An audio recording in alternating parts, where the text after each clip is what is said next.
I'm having such a fun time like making little gifts for all my friends for the holidays this year, and I was inspired to make a little bit of a gift guide. One thing that is super important to me is, as frequently as possible, I try to buy secondhand or at least slow fashion. I think that there's a lot of opportunity when it comes to giving gifts to give people really thoughtful vintage secondhand items. So I thought I would make a little bit of a guide just in case you guys are interested in giving secondhand gifts. They can be so special, way more special than new stuff, to be honest. So I thought I would just share some of my best ideas and also how to make a secondhand gift feel very, very elevated. God is in the details. Beyond that, sometimes I feel like you can save some money by buying secondhand, so it's possible to just like put a little bit of extra care and consideration into the way it's packaged. So I'll go over how I do that. I'm gonna go through all of the ideas that I have for what to buy, and then I'm gonna go through how to put it together, how to make it a complete gift experience. The first thing on my list is that the Met Museum in New York City actually makes these beautiful printed silk scarves with artwork on them. So the museum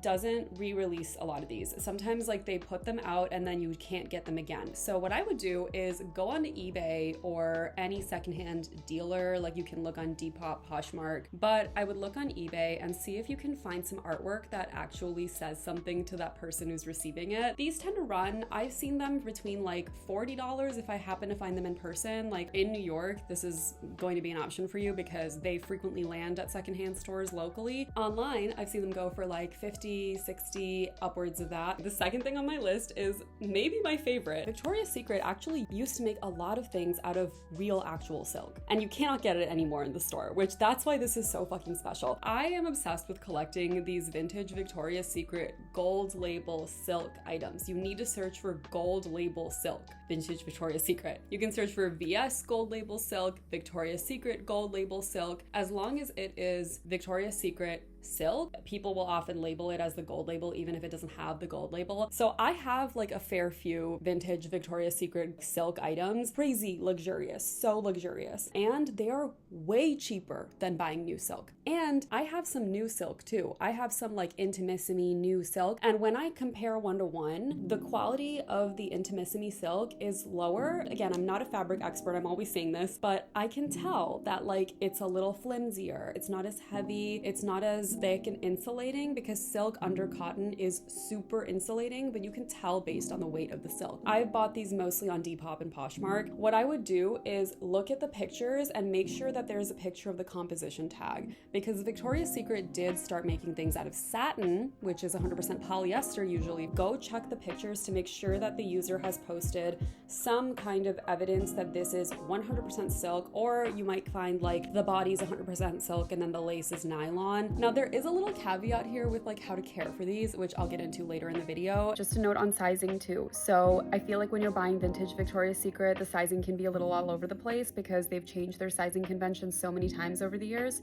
So what I would do is if the measurements are not directly posted on the listing, I would look for something really similar or something with the same tag that does have measurements listed. If you have the same tag, then another posting is going to have the same measurements probably. Even better if you can just find the same item. Sometimes you can just find exactly the same item on different postings. I wear anywhere between a medium and a small. It depends a lot on which era you're buying from, so make sure you take a look. Also, if you want to avoid the sizing issue entirely, I would recommend getting a robe because often they are one size or they have like a very free sizing, so it's not like that deep. Another fun one.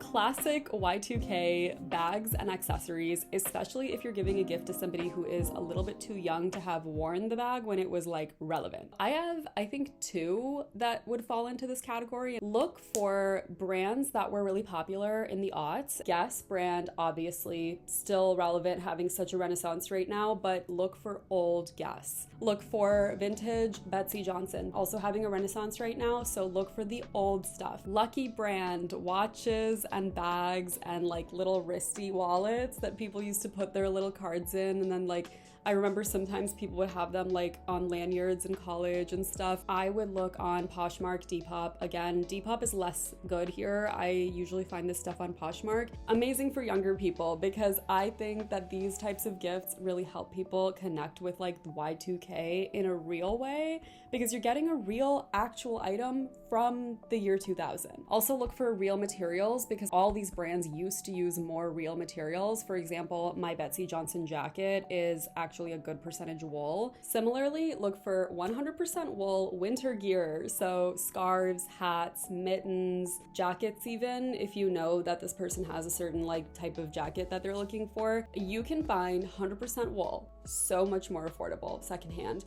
and it will be better because the idea is that it will have been maintained. If it's still on the market this many whatever years later, it's probably in decent condition. You could also look for other secondhand items that are 100% cashmere, which is also just like such a good material to have in the winter. I showed this in my sweater video, but I recently found this like very, very old cashmere sweater vest, which I'm so excited to have because it was from a department store that actually shut down like many years ago, and it's still in amazing condition. It's kind of like you're giving a piece of history a bit when you do this. Okay, next idea is Nick and Nora pajamas. So I don't know if this name is going to mean anything to you because it's kind of an obscure old Target brand when Target used to have good stuff. Nick and Nora was a brand that made these super kitschy pajamas. You used to be able to get these. They're 100% cotton and they were just the sweetest prints ever.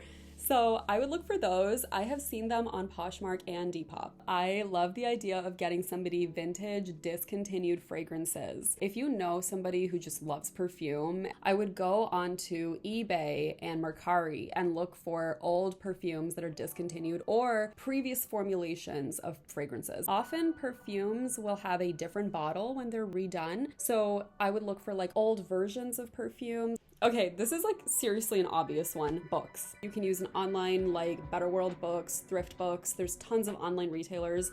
And buying a used book is often way more thoughtful, in my opinion, than buying a new book, because in a used book, you might be empowered to write a little message in it. It feels like it has a story, right? Like, I think that if you buy a book used, you can also free up your budget to add in other gifts, so there's that. And beyond that, like, the book is going to be the book. There's 3 options, okay? Buy it from the publisher, buy it from the used bookstore, the local bookstore. That's 4 options. Here are the 4 options. Local bookstore, which sells new books. Local bookstore, which sells used books.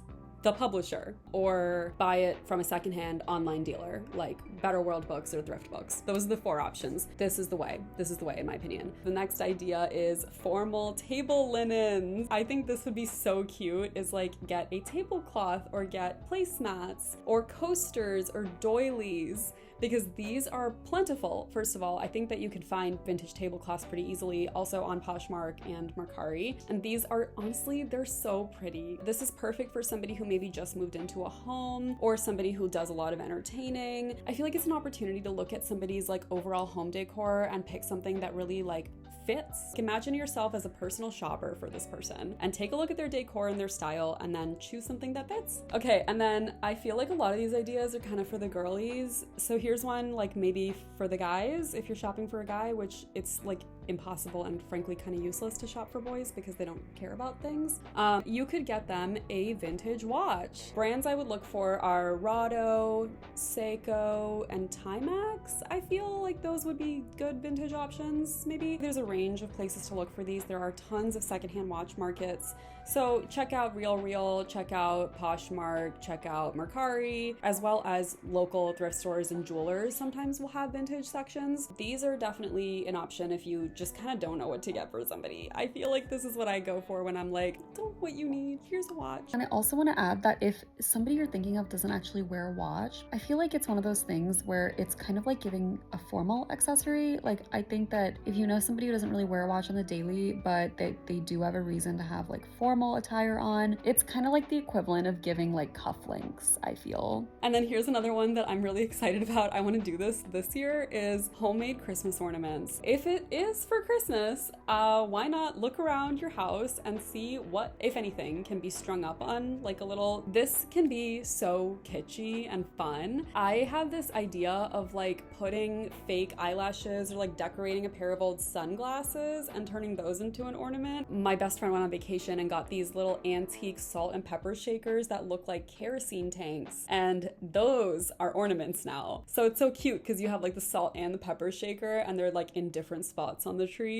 And then obviously we have secondhand jewelry. Secondhand jewelry and vintage jewelry is truly, it can be stunning. I recently bought somebody a Christian Dior necklace secondhand on the RealReal. So you can spend a range here too. You can get like usually plated jewelry. I think you can spend less than $300 on secondhand stuff. I would go and look for like designers that you like or designers you know this person likes, and then check out what they have in their like vintage secondhand listings online. I would recommend the RealReal for this. I like buying stuff on the RealReal. I hate selling stuff on the RealReal. And then another thing is look for other types of home decor. This might include like decorative table lamps, like little mood lighting type items, artwork, candle holders, things that maybe feel a little bit like, I don't really know what this person likes, but then you can like look at their house and their style and then find like a specific decor item to make decor less of an impersonal gift. I think that when you give somebody like a brand new picture frame, that's like, okay, you didn't know what to buy. That's like getting somebody socks that you're just like, okay, I didn't know what you wanted.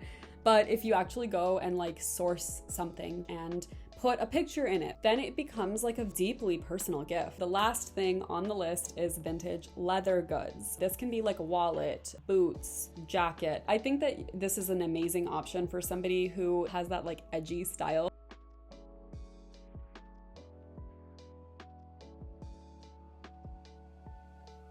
Okay, so now let's talk about packaging tips. If I buy something secondhand, I launder it immediately. So whether that means I take it to the dry cleaner, I wash it at home, I sanitize it, you want to do that for that person. You don't want to hand somebody laundry. This year, I did buy somebody a Victoria's Secret silk gold label robe. So when it arrives, I will be soaking it in soak, which is like the silk cleaner I prefer, and then steaming it, and then folding it gently, and then wrapping it in tissue, and then putting it in a box, which I've already wrapped in beautiful wrapping paper, the lid and the bottom, so that they can open it like this and not have to like rip open the paper. Think about the experience of opening the gift. So yeah, where were we? Now, let's say that you bought somebody a bag. How would you package this? I would rip up some old magazine pages or tissue and stuff it in the bag and then put that in some kind of canvas container. So what I would actually do is like go to a bookstore and go get like a canvas bag that actually has like a local name on it or something. I think that can be really cute. And it's kind of, it works against the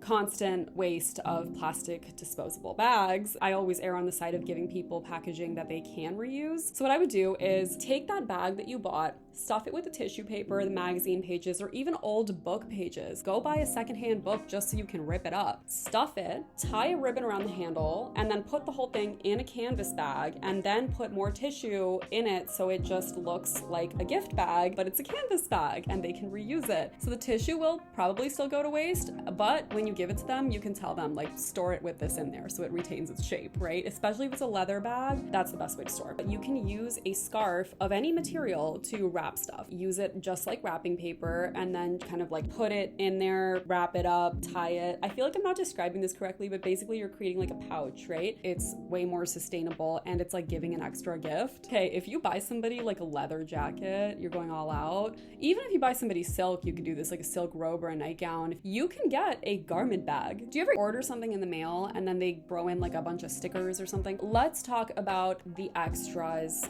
because I feel like this is the main appeal of buying secondhand, is that you are giving not just one gift, but a complete experience. You can give somebody something that has all of its care requirements in the box. The soak rinse, travel size. They sell a 3-ounce size, which I will be throwing into all of my silk gifts this year. Cedar blocks or balls for storing any kind of natural fibers. It's like a mothball, but it smells nice, basically. You can throw in like a cedar block with a little like coat hanger, and then you can put that into a garment bag with the leather jacket. Throw in the leather polish, throw in the brush. All of the care stuff should go with it, in my opinion. It's already going to be kind of a pain that they're going to have to soak their silk. They might as well have everything they need. Say you got somebody a really sweet little table lamp. Include some lovely little Edison bulbs. When you buy a picture frame, you can include the art. If you buy a book, make a bookmark. You could even consider writing a little note on the flyleaf or including a little letter inside the book. I don't know if other people do this too, but whenever I have a book with a dust jacket, I always like take it off just to see. I feel like that's that's a great opportunity to like scotch tape a note in the back of the dust jacket for if they ever take off the dust jacket. There should be like Easter eggs in a gift. If you give somebody a candle holder, give them the candles. Let's say that you give somebody like a silk robe or something. Why not throw in the little samples of perfume that you get when you buy a full-size fragrance? Throw in makeup samples. Here's my last tip for making this a little bit more personal is maybe I'll make a care tag. And you can even include like a little bit of an extra, like, here's part of the care of this item. Whenever you spritz this perfume, you have to wink at yourself in the mirror. It's not part of the care, obviously. It's just like cute. While we're talking about bookmarks, has anyone considered maybe turning a tarot card into a bookmark? I was at a used bookstore a while back. They had a whole tarot deck that was being sold as bookmarks. So it was like still a bookmark, but it was like the Queen of Cups. I think that's another amazing idea, is like buy a secondhand tarot deck and then DIY them into bookmarks over the years. So there's so many ways to make this so special. Take a look at what you have. Anyway, that's what I have for you. I've got to run. I'm running late at this point.